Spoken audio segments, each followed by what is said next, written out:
DDR2, DDR2, size 2, size 2. Customer service, please.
Thank you nga pala.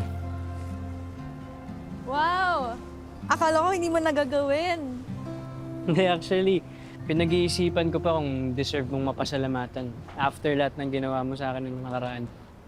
Grabe, binawi mo pa. No, pero thank you. Dahil sa'yo nakakasulat na ako. Marami akong nakasalamuha. So far, kahit medyo magulo, marami naman ako naging bagong experience. Bakit ba kasi nagtatago ka sa bahay? Wala ka naman sakit. Hindi ka naman germaphobe. Ewan.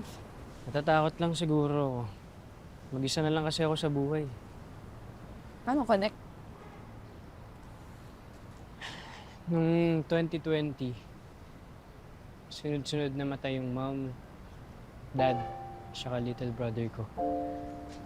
COVID lahat. Months lang yung pagitan.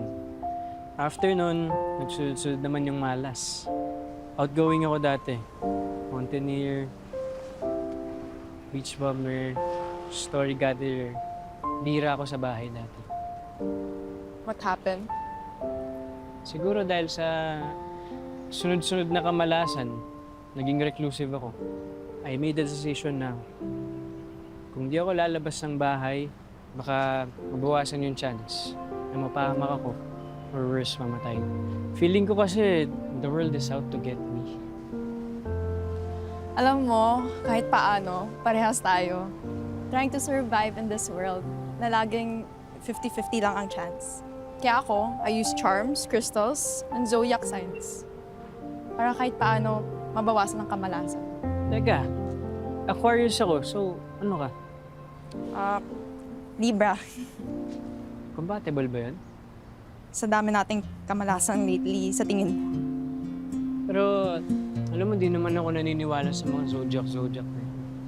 Pero sa 20 to 30% ng romantic movies, haters to lovers ang kwento. So ano kinalaman?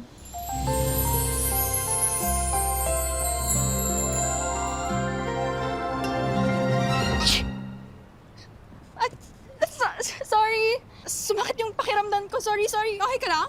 Okay lang. Sure ka?